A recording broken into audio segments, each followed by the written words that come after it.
as many people do, we began our study of Talmud with Tractate Brachot, which is a section of Talmud that deals with prayer and blessings.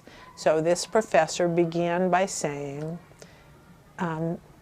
God is present at all times, and we have a tradition of saying blessings as a way of acknowledging the presence of divinity.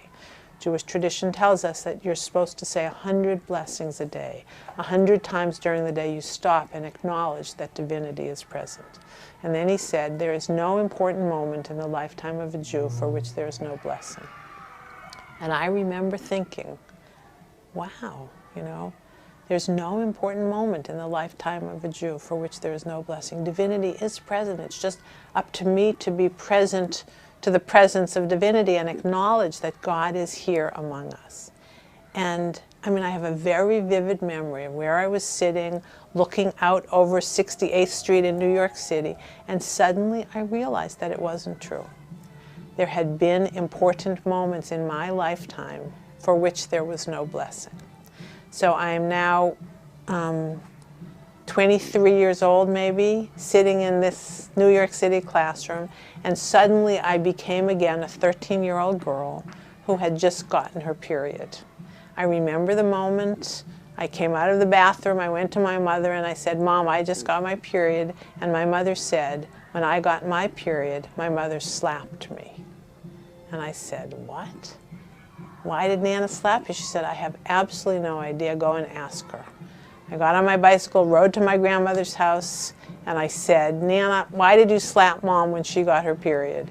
And my grandmother, an American-born woman, doesn't speak a word of Yiddish, says to me in this Yiddish accent that I'd never heard before and never heard a subsequent, she was losing blood, she was a little pale, she needed color in her cheeks.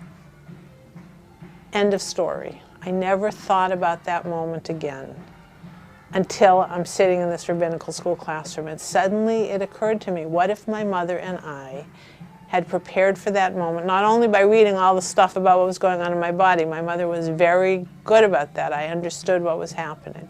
But what if in preparation we had talked about the spiritual power of that moment? And when I got my period, what if my mother and I had said a blessing? A blessing as simple as the Shechianu, thanking God for bringing us to this moment. Or a blessing as simple as, thank you, God, for making me a woman. How would that have affected my experience as a Jewish woman?